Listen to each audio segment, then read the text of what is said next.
خلفائے راشدین حضرت ابو بکر صدیق رضی اللہ تعالی عنہ کی وصال کے بعد حضرت عمر فاروق رضی تعالی عنہ خلیفہ منتخب ہوئے۔ ان کا دور خلافت اسلامی فتوحات کا سنہری دور تھا۔ ان کے دور میں شام، مصر، عراق اور ایران کے کئی علاقے فتح ہوئے۔ انہوں نے اپنے عہد خلافت میں اسلامی حکومت کی حدود کو وسیع کیا۔ حضرت سیدنا عمر فاروق رضی اللہ تعالیٰ عنہ نے ایسا نظام ترتیب دیا آج تک پوری دنیا میں رائج ہے۔ انہوں نے سن ہجری کا آغاز کیا، جیل کا تصور دیا، مؤذنوں کی تنخواہیں مقرر کیں، مسجدوں میں روشنی کا بندوبست کیا، پولیس کا محکمہ بنایا، دنیا میں پہلی بار دودھ پیتے بچوں، معذوروں، بیواؤں اور بے آسراؤں کے وظیفے مقرر کیے، فوجی چھاؤنیاں بنوائیں اور فوج کا باقاعدہ محکمہ قائم کیا، اور بے انصافی کرنے والے ججوں کو سزا دینے کا سلسلہ بھی شروع کیا، اور دنیا میں پہلی بار با اختیار لوگوں کا احتساب بھی شروع کیا۔ حضرت عمر رضی اللہ تعالیٰ عنہ فرماتے تھے، جو حکمراں عدل کرتے ہیں وہ راتوں کو بے خوف سوتے ہیں۔ ان کا فرمان تھا کہ قوم کا سردار قوم کا سچا خادم ہوتا ہے۔ ان کے دسترخوان پر کبھی 2 سالن نہیں رکھے گئے۔ وہ زمین پر سر کے نیچے اینٹ رکھ کر سویا کرتے تھے۔ ان کے کرتے پر 14 پیوند تھے، اور ان پیوندوں میں ایک سرخ چمڑے کا پیوند بھی تھا۔ وہ موٹا کھردرا کپڑا پہنتے تھے، انہیں نرم اور باریک کپڑا پسند نہیں تھے۔ آپ رضی اللہ تعالیٰ عنہ جب کسی کو گورنر بناتے تھے تو اسے نصیحت فرماتے کہ کبھی ترکی گھوڑے پر سوار نہ ہونا، باریک لباس نہ پہننا، چھٹا ہوا آٹا نہ کھانا، دربار نہ رکھنا، اور کسی فریادی کے آنے پر دروازہ بند نہ کرنا۔ حضرت عمر رضی اللہ تعالیٰ عنہ کا یہ فقرہ آج بھی انسانی حقوق کے چارٹر کی حیثیت رکھتا ہے۔ مائیں بچوں کو آزاد پیدا کرتی ہیں، تم نے کب سے انہیں غلام بنا لیا۔ وہ اسلامی دنیا کے پہلے خلیفہ تھے جنہیں امیر المومنین کا خطاب دیا گیا، اور دنیا کے واحد حکمران تھے جو فرمایا کرتے تھے، میرے دور میں اگر فرات کے کنارے کوئی کتا بھی بھوک سے مر گیا تو اس کی سزا مجھ کو بھگتنا ہوگی۔ حضرت عمر فاروق رضی اللہ تعالیٰ عنہ نے اپنے دور میں جس خطے میں اسلام کا جھنڈا لہرایا، وہاں سے آج بھی اللہ اکبر کی صدائیں آتی ہیں۔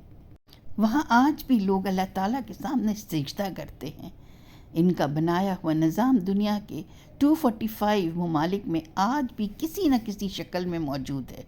آج بھی جب کسی ڈاک خانے سے کوئی خط نکالتا ہے، پولیس کا کوئی سپاہی وردی پہنتا ہے، کوئی فوجی جوان 4 ماہ بعد چھٹی پر جاتا، یا پھر حکومت کسی بچے، معذور، بیوہ یا بے آسرا شخص کو وظیفہ دیتی ہے، تو وہ غیر ارادی طور پر حضرت عمر رضی اللہ عنہ کی عظیم ترین حکمران تسلیم کرتی ہے۔ حضرت عمر رضی اللہ تعالیٰ عنہ کے بارے میں مشرکین بھی اعتراف کرتے ہیں کہ اسلام میں اگر ایک عمر اور ہوتا تو آج دنیا بھر میں صرف دین اسلام ہی نافذ ہوتا۔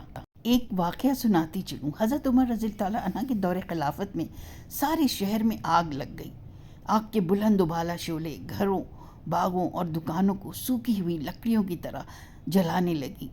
آگ اس قدر تیزی سے بھڑک رہی تھی کہ اس کے شعلے اونچے اونچے درختوں پر بنے پرندوں کے گھونسلوں کو۔ آگ بجھانے کی کوئی تدبیر کامیاب نہیں ہو رہی تھی۔ پانی ڈالنے سے آگ مزید بھڑک رہی تھی۔ یوں معلوم ہوتا تھا کہ پانی آگ بجھا نہیں رہی بلکہ آگ کو مزید تیز کر رہی ہے۔ ایسے لگ رہا تھا جیسے آگ کو اللہ تعالیٰ کی قدرت سے مدد پہنچ رہی ہو۔ اسے لپٹیں بڑھتی جا رہی تھیں۔ جب لوگ آگ پر قابو پانے میں ناکام ہو گئے تو وہ گھبرائے ہوئے حضرت عمر رضی اللہ عنہ کے پاس آئے اور کہا، اے امیر المومنین، ہمارے گھروں، باغوں اور دکانوں کو آگ لگی ہوئی ہے اور بجھائے نہیں بجھ رہی۔ حضرت عمر رضی اللہ عنہ نے فرمایا، یہ آگ اللہ تعالیٰ کی قہر کی نشانیوں میں سے ہے۔ یہ آگ تمہارے بخل کی ایک آگ کا شعلہ ہے اور تمہارے بخل کے گناہ کی سزا ہے۔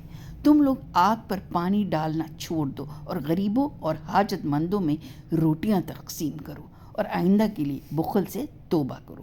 جب لوگوں نے یہ سنا تو کہنے لگے، امیر المومنین، غریبوں اور مسافروں کے لیے ہم نے اپنے دروازے کھول رکھے ہیں۔ حضرت عمر رضی اللہ عنہ نے فرمایا، تمہاری مہمان نوازی بطور عادت ہے، بطور عبادت نہیں ہے۔ تم اپنی شان اور شوکت اور خود نمائی کے لیے یہ کام کرتے ہو، خوف خدا اور نیاز مندی کی نیت سے نہیں کرتے۔ حضرت عمر رضی اللہ عنہ کی یہ بات سن کر ان لوگوں نے دل کھول کر سخاوت کی اور اپنی نیتوں کو درست کر لیا، آئندہ کے لیے بخل اور ریاکاری سے توبہ کر لی۔ چنانچہ شہر والے سخاوت کرنے میں مصروف تھے کہ اسی وقت آگ کے شعلے آہستہ آہستہ سرد ہوتے جا رہے تھے۔ تھوڑی دیر میں ہی شہر میں لگی ہوئی آگ بالکل ختم ہو گئی۔ سبحان اللہ۔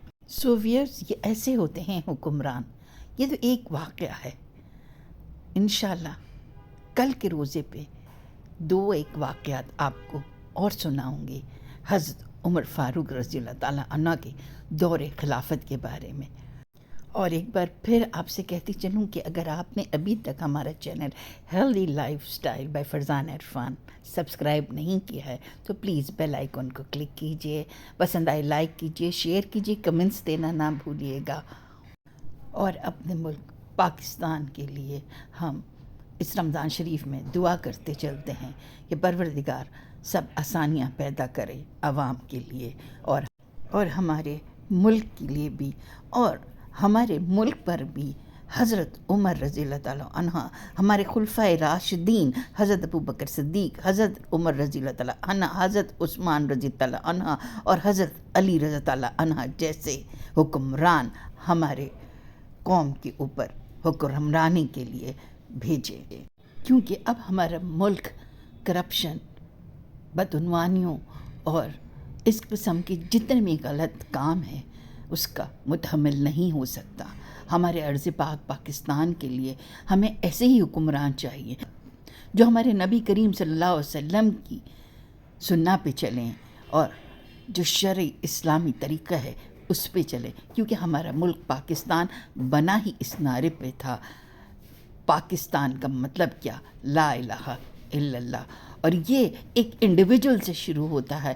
ہر انسان اپنی اپنی جگہ اپنا اپنا قبلہ خود درست کرتا جائے تو آہستہ آہستہ پورے قوم یہ کرنے لگے گی، اور جب قوم صحیح ہوگی تو انشاءاللہ اللہ پاک بھی ہمارے اوپر اچھے حکمران لے کر آتا ہے، کیونکہ اللہ پاک کہتا ہے جیسی قوم ویسے حکمران میں دیتا ہوں۔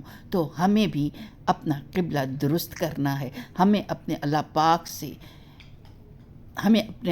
سے گریہ وزاری کے ساتھ جو بھی ہم سے خطائیں ہو گئی ہیں، جو بھی ہم سے غلطیاں ہو گئی ہیں سرزد، اس سے معافی مانگنا چاہیے، استغفار کرنا چاہیے، اور اپنے جو ہمارے دین نے ہمیں چیزیں بتائی ہیں اس پر ہمیں عمل پیرا ہونا چاہیے۔ تو یقیناً یہ پاکستان جو ہے نا، سنہری حروف سے اس کا نام روشن بھی ہوگا اور ہم بھی ایک آزاد قوم بنیں گے، جیسے کہ حضرت عمر نے جو قول آپ کو میں نے سنایا تھا کہ ہر ماں بچہ آزاد پیدا کرتی ہے، غلام نہیں۔ غلام تو ہم بعد میں خود بنتے ہیں، اور کیوں بنیں؟ ہم شرک کیوں کریں؟ ہم غلامی شرک ہو جاتی ہے، کیونکہ ہمیں صرف اور صرف اللہ کے آگے جھکنا چاہیے، نہ کہ کسی اور کے آگے۔ صرف باطل کے آگے ہمیں کھڑا ہونا ہے اور حق کے آگے ہمیں جھکنا ہے، حق کے لیے ہمیں لڑنا ہے، حق کے ہی لیے ہم نے آواز اٹھانی ہے، اور یہی ہمارا مقصد حیات ہونا چاہیے۔ اے طائر لاہوتی، اس رزق سے موت اچھی جس رزق سے آتی ہو پرواز میں کوتاہی۔ اے طائر لاہوتی، اس رزق سے موت اچھی جس رزق سے آتی ہو پرواز میں کوتاہی۔ جس کھیت سے دہقاں کو میسر نہیں روزی، جس کھیت سے دہقاں کو میسر نہیں روزی، اس کھیت کے ہر گوشے گندم کو جلا دو، اس کھیت کے ہر گوشے گندم کو جلا دو۔ نہیں ہے نا امید اقبال اپنی کشت ویراں سے، نہیں ہے نا امید اقبال اپنی کشت ویراں سے، ذرا نم ہو تو یہ مٹی بہت زرخیز ہے ساقی، ذرا نم ہو تو یہ مٹی بہت زرخیز ہے ساقی۔ تو مجھے آپ دیجیے اب اجازت۔ اللہ حافظ۔ پاکستان زندہ باد۔